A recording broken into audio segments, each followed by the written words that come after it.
everything like that. So I mean, it was a great game. There was no complaints on my end about this, and yeah, we just got to move forward. And you know, Yeah. that key game is that you just got to beat Georgia.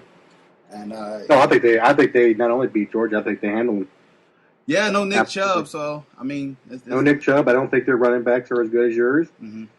I think they handle them. I don't think they can handle the Florida's defense. And I'm telling you right now, I got Florida winning out for the rest of the year until the SEC championship. Okay. All right, let's move forward and let's talk about. I'm trying to Yeah, think go ahead.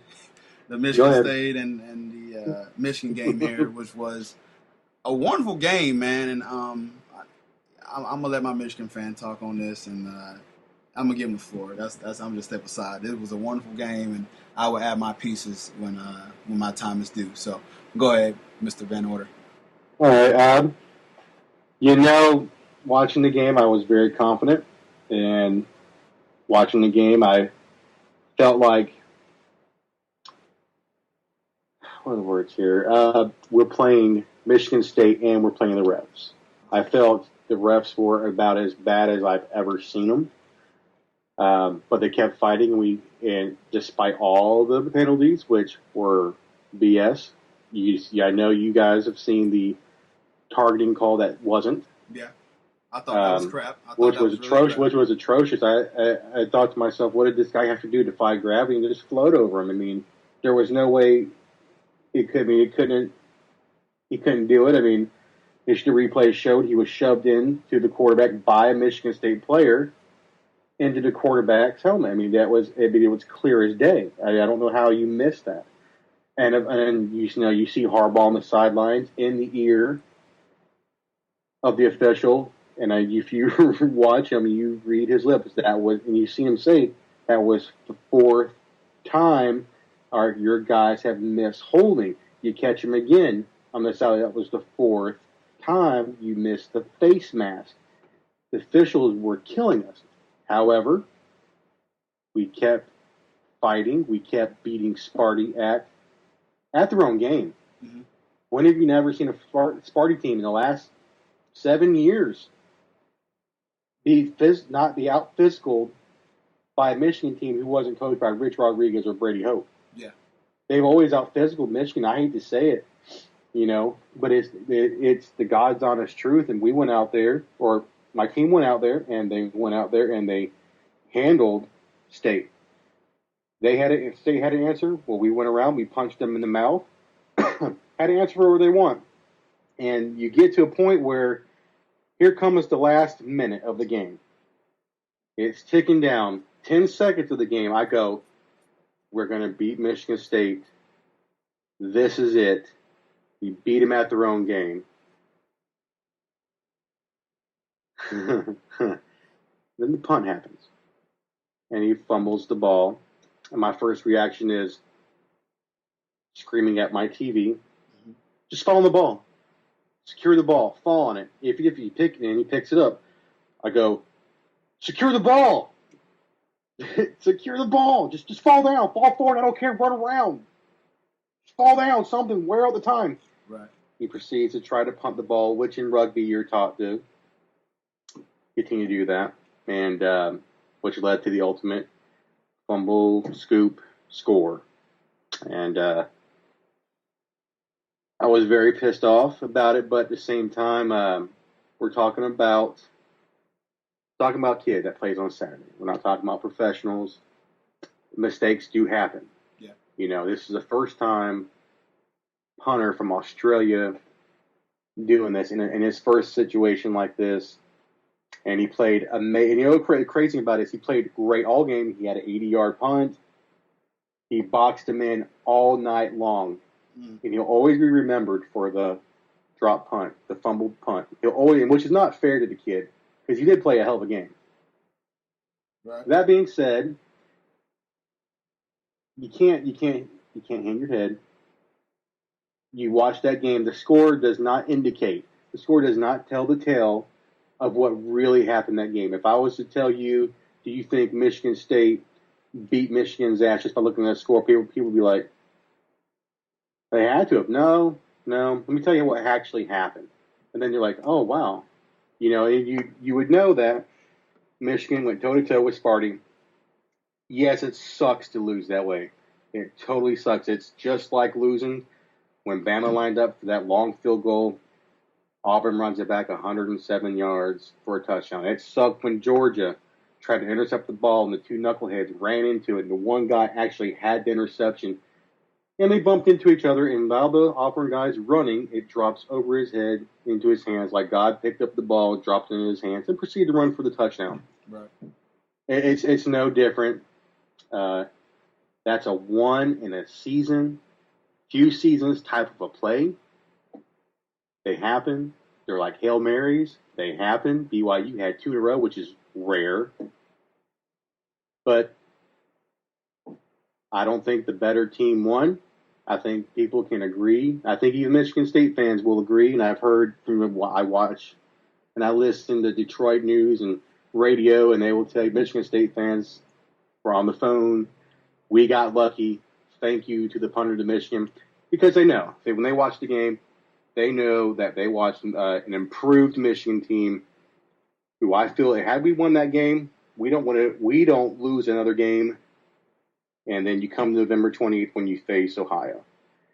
And I think even at that point, with the way the defense had played against that game, which showcased when we played Michigan State, which showcased Burbridge versus Jordan Lewis, probably the greatest defensive back and wide receiver matchup going back. I mean, that was, you watch 2 great athletes going in, because they're both going to be first-round picks. Right. So now, moving forward, I still have Michigan running the table, and I do have them beating Ohio, even though they made the move to, I believe, Barrett today. Yep. They made the move to Barrett. Yep. I still think because you have 2 quarterbacks, you don't have one. I still believe that firmly. Mm-hmm. And I still think Michigan runs the table, and they're gonna knock Ohio State out of it. And what's really going to be interesting, if we can watch Ohio State and Michigan State. Now, depending on if Ohio State beats Michigan State and we beat Ohio State, Michigan State goes to that Big Ten championship. So, as much as I don't want to see Michigan State go to the Big Ten championship, I hate losing to Ohio State more. So I hate the game that we lost. It totally sucks. I hear about it every single day. I thought about you. I hear that every day. Hey, you a Michigan fan? Yeah, I'm the Michigan fan. I thought about you over the weekend. Well, I'm glad you did, bud. I appreciate it. It's like the 1,000th time I've heard that today. I'm glad you thought about me when my team lost on a bad call. I appreciate it.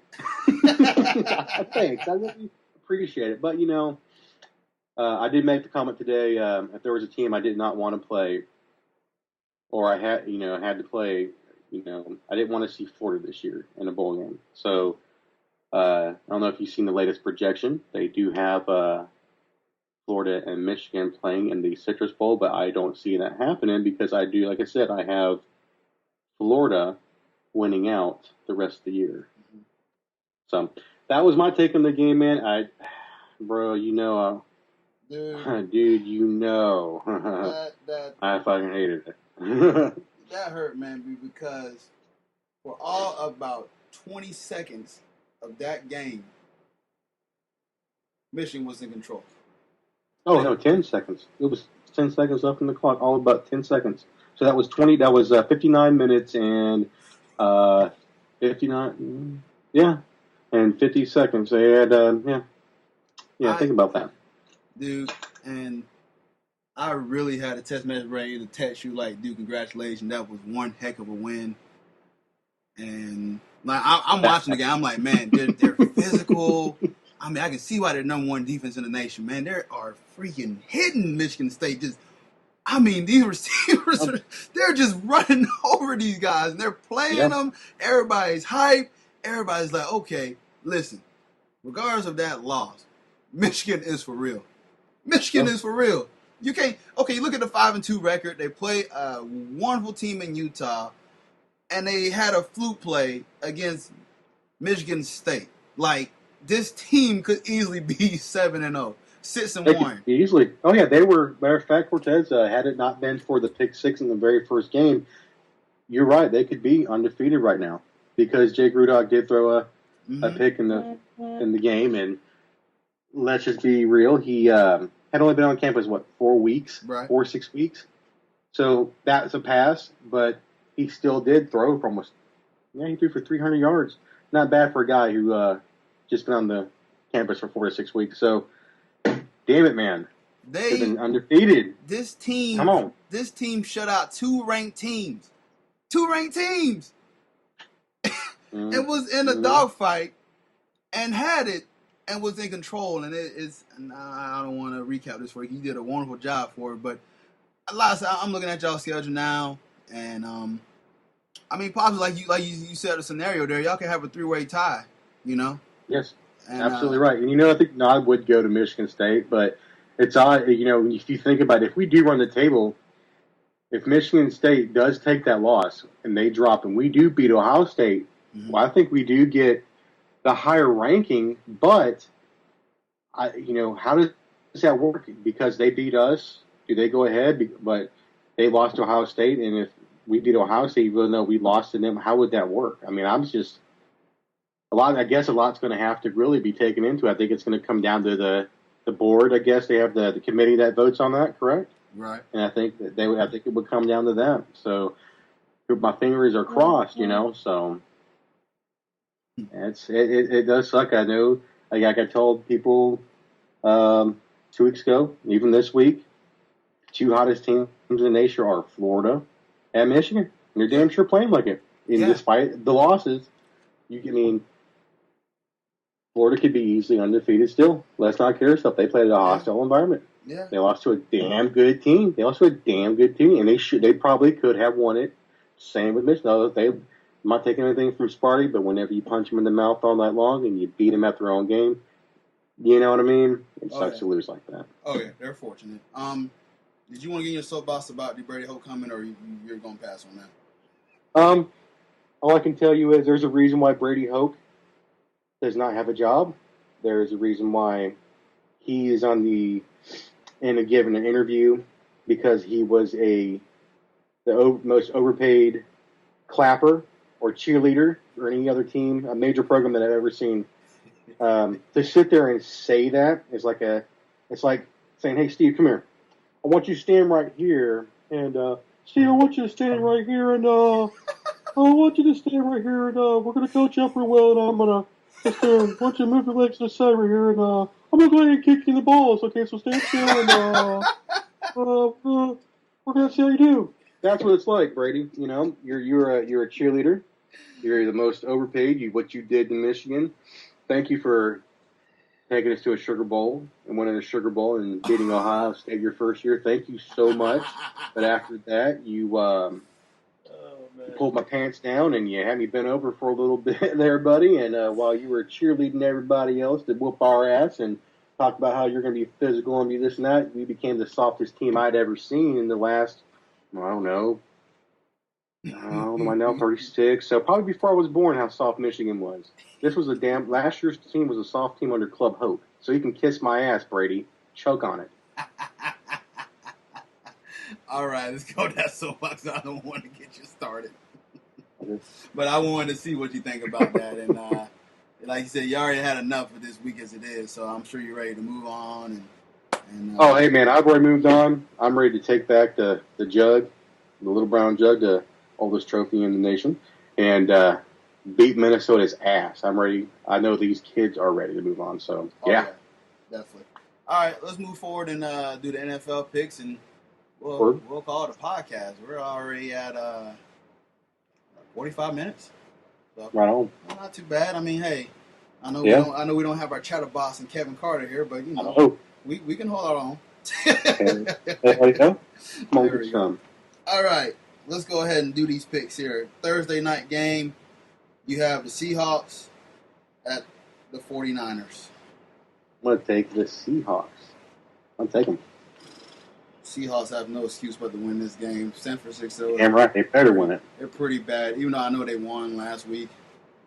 Yeah, they're still bad, though. I mean, San Francisco, I don't have no faith in their ownership or management. Not at all. Not one bit. Seattle gets it. Seattle can't blow another fourth quarter lead, can they? Yeah, I can't see that. You won't see that happening too often.